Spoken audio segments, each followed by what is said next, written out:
बेफिक्र जंगल में घूम रहा था, तभी उसे किसी के रोने की आवाज आती है। कौन है यहाँ? कौन रो रहा है? इस जंगल के तो सभी पक्षी खुशी से रह रहे हैं, फिर रो कौन रहा है? मुझे जाकर देखना चाहिए।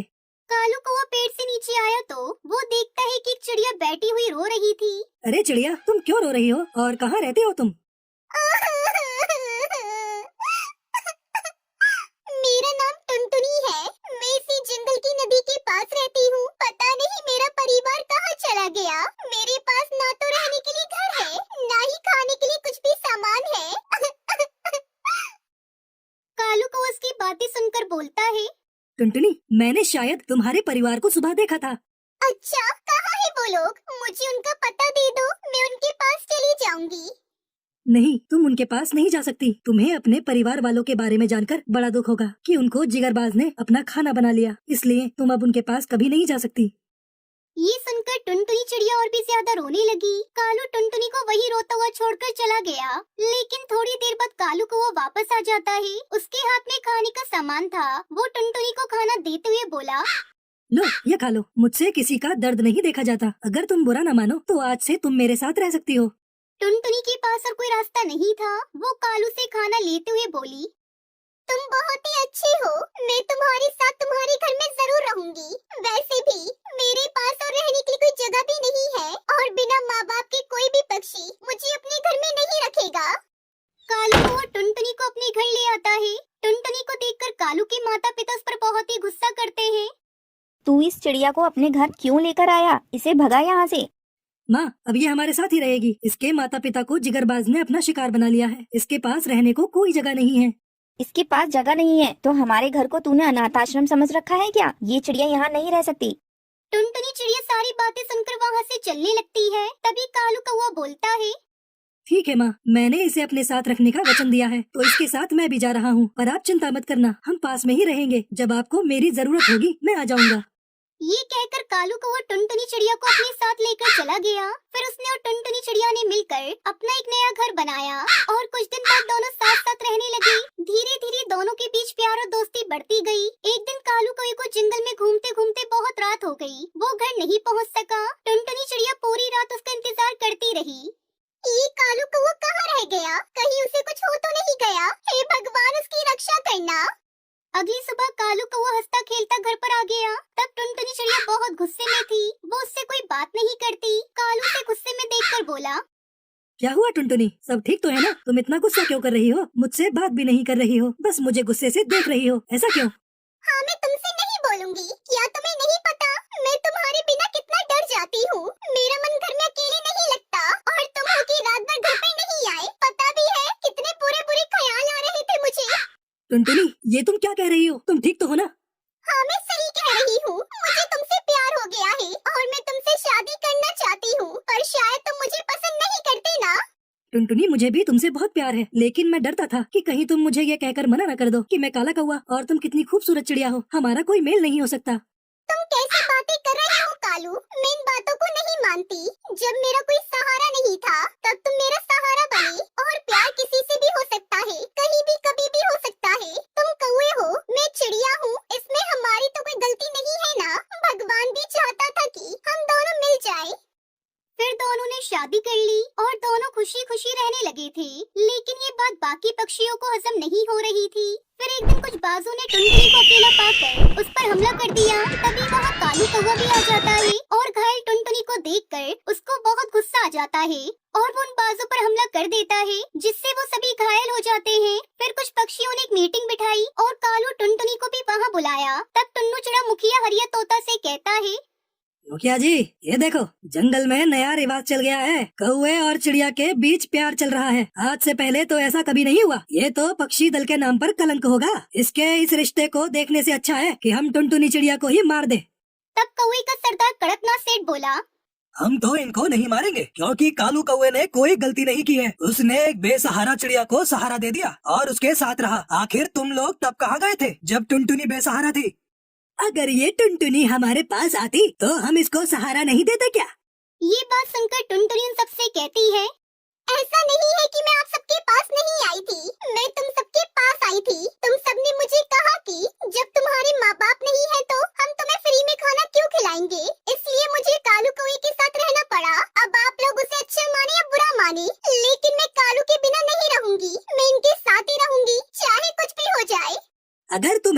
के साथ ही रहना है तो इस जंगल को छोड़कर कहीं और चले जाओ। मेरे जंगल में ऐसे अजीब रिश्ते नहीं बनेंगे। ठीक है मुखिया जी, पर मैं कालू के परिवार को इससे अलग नहीं करना चाहती, इसलिए मैं अकेली यहाँ से बहुत दूर चली जाऊंगी। तभी टुनटुनी वहाँ से जाने लगती है।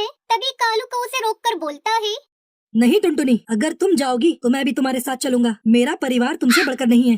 फिर कालू कोई की माँ उससे कहती है, टुनटुनी बेटा, आज तुमने हम सबका दिल जीत लिया। सच में प्यार से बढ़कर कुछ नहीं होता। तुम जहाँ चाहो दोनों जा सकते हो। हम तुम्हें वहीं पर मिलने आएंगे। फिर घर वालों की सहमति लेकर कालू और टुनटुनी बहुत खुश हुए और उस जंगल को छोड़कर दूसरे जंगल नदी किनारे अपना घर बसा लिया।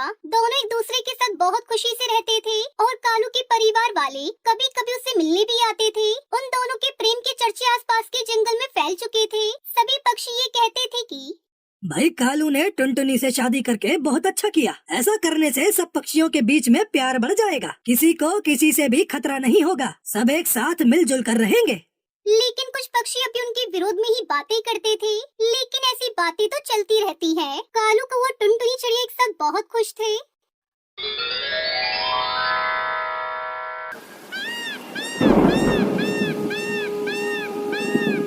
सोनपुर के जंगल में टुनटुनी चिड़िया अपनी दो बेटियों के साथ रहती थी, जिनका नाम सुनहरी और पिंकी चिड़िया था। उसका पति कालू को वो टमाटर बेचा करता था। एक दिन जब वो टमाटर बेच रहा था, तभी उसका दोस्त बंटी कबूतर उसके पास आता है।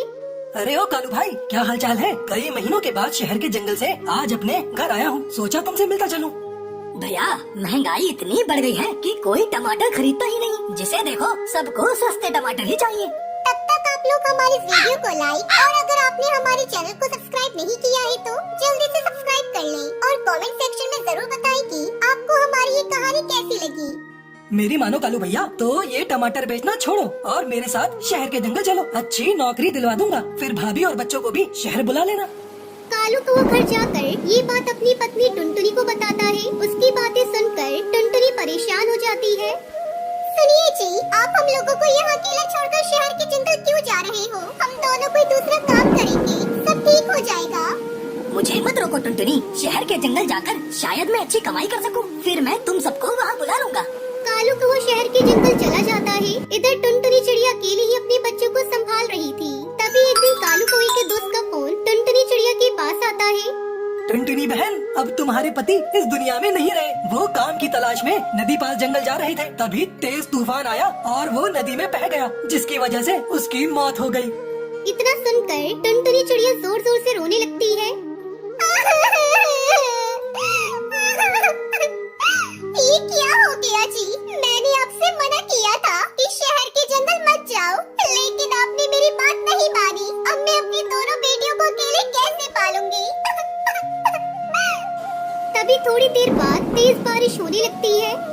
हे भगवान, ये तो मुझे कैसी सजा दे रहा है। एक तो मेरे ऊपर इतना बड़ा तूफान आ गया, ऊपर से ये तेज बारिश। मैंने तो अपना घोंसला अभी तक मजबूत भी नहीं किया। सुनहरी के बापू हमारे साथ होते तो मुझे इतनी चिंता नहीं करनी पड़ती। 2 दिनों तक लगातार बारिश होती रही। जिस बात का टुनटुनी चिड़िया को डर था, आखिर वही हुआ। उसका घर टूटकर पानी में बहने लगा। अब मैं क्या करूं? कहां जाऊं अपनी बच्चियों को लेकर? अरे क्या सोच रही है टुनटुनी? जल्दी यहाँ से निकल अपनी बच्चियों को लेकर, वरना तुम सब डूब जाओगे। चलो बच्चों, यहाँ से हमें जाना होगा, नहीं तो हम भी इस बारिश के पानी में डूब जाएंगे। थोड़ी दूर जाने पर सुनहरी अपनी माँ से कहती है, माँ, बारिश के पानी में बहुत ठंड लग रही है। सुनहरी बिटिया, तू मेरे पास आ जा। टुनटुनी चिड़िया सुनहरी को अपनी गोद में बिठा लेती है और अपने बच्चों के साथ छिपने की नई जगह तलाश करने लगती है। हम कहाँ जा रहे हैं मम्मी? यहाँ तो कोई भी घर नहीं है। बारिश बहुत तेज है मम्मी, मेरे पंख गीले हो गए हैं, मुझसे तो उड़ा भी नहीं जा रहा है। थोड़ी हिम्मत और कर ले बिटिया। वो देख, वहाँ एक घर दिखाई दे रहा है। शायद वो जादूगर का गुलाब घर है। चलो चलकर वही देखते हैं। फिर टुनटुनी अपने बच्चों के साथ उस जादुई गुलाब घर के पास जाती है। जादूगर भैया, ओ जादूगर भैया, दरवाजा खोलो, मैं बहुत मुसीबत में हूँ। मेरा घर बारिश में टूट गया है, जल्दी दरवाजा खोलो भैया। अरे बहन, तुम कौन हो? जल्दी से घर के अंदर आ जाओ और अपने पंख सुखा लो, भीगने से तबीयत खराब हो जाएगी। तभी जादूगर की पत्नी सुंदरी कौवी उससे कहती है, तुम ये क्या कह रहे हो? बिना जान पहचान किसे घर में रख रहे हो? ये घर है, धर्मशाला नहीं। खबरदार, जो ये चिड़िया हमारे घर के अंदर आई तो मैं चोंच मार मार कर इन तीनों को मार डालूंगी। सुंदरी, मुसीबत में दूसरों की हम मदद नहीं करेंगे तो कौन करेगा? इस घर पर जितना तुम्हारा हक है उतना मेरा भी है, ये मत भूलो। ये घर मैंने अपने जादू से तैयार किया है। अगर टुनटुनी बहन के यहाँ रहने से तुम्हें परेशानी है तो तुम घर से बाहर चली जाओ, फिर तुम्हें पता चलेगा कि बारिश में भीगने से कैसा लगता है। जादूगर टुनटुनी चिड़िया उसके बच्चों को अपने घर में रख लेता है। कई दिनों बाद बारिश रुक जाती है। भैया, आपका बहुत बहुत धन्यवाद। आपने मुझे और मेरे बच्चों को आसरा दिया। मुझे भी अपने बच्चियों के लिए नया घोंसला बनाना होगा। बहन, तुमने मुझे भैया कहा है और मैं अपनी बहन को खाली हाथ कैसे विदा कर सकता हूँ? ये लो जादुई गुलाब का बीज, इसे ले जाकर गीली मिट्टी में दबा देना। थोड़ी ही देर में ये गुलाब घर में बदल जाएगा। आपका बहुत बहुत धन्यवाद। मैं आपका यह एहसान कभी नहीं भूलूंगी। आप नहीं जानते आपने मेरी कितनी बड़ी समस्या दूर कर दी। उसके बाद टुनटुनी चिड़िया अपनी बेटियों के साथ घर लौटती है और गीली मिट्टी में वो जादुई गुलाब का बीज दबा देती है। थोड़ी ही देर बाद वहाँ एक बड़ा सा जादुई गुलाब का घर प्रकट हो जाता है। अरे माँ, वो देखो कितना अच्छा गुलाब घर बन गया। जादूगर अंकल ने तो हमें बहुत अच्छा घर बनाकर दे दिया। माँ, अब हमें तेज बारिश से डरना नहीं पड़ेगा। फिर सभी उस गुलाब घर में खुशी खुशी रहने लगते हैं।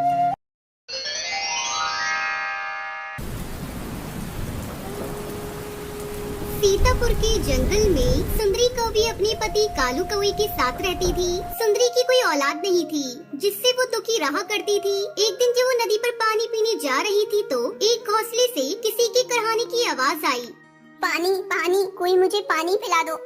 अरे ये तो किसी चिड़िया के कराने की आवाज है। सुंदरी कौवी जल्दी से टूनी के घोंसले के पास पहुंचती है।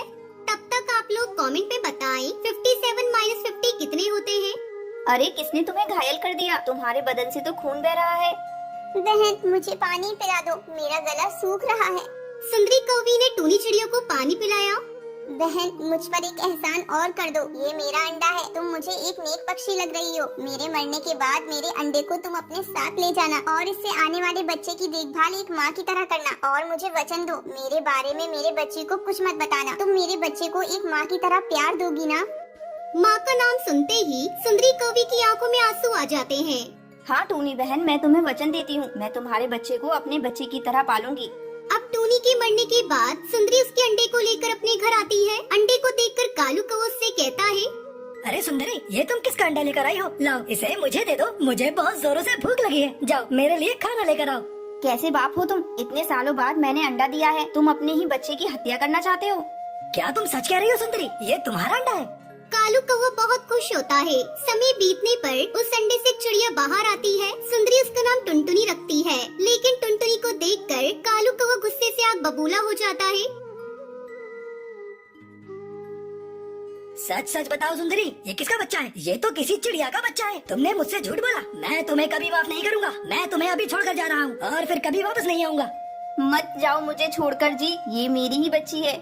लेकिन कालू उसकी एक नहीं सुनता और उसे छोड़कर हमेशा के लिए वहाँ से चला जाता है। सुंदरी अकेले ही टुनटुनी को पालने लगी। जब टुनटुनी थोड़ी बड़ी हुई तो सुंदरी कौवी से एक दिन पूछती है, मम्मा, एक बात मुझे सच सच बताना, क्या मैं आपकी बेटी हूँ? आप तो एक कौवी हैं और मैं एक चिड़िया हूँ। मेरी माँ आप नहीं हो सकती। मुझे सच बताओ माँ, मेरी माँ कौन है?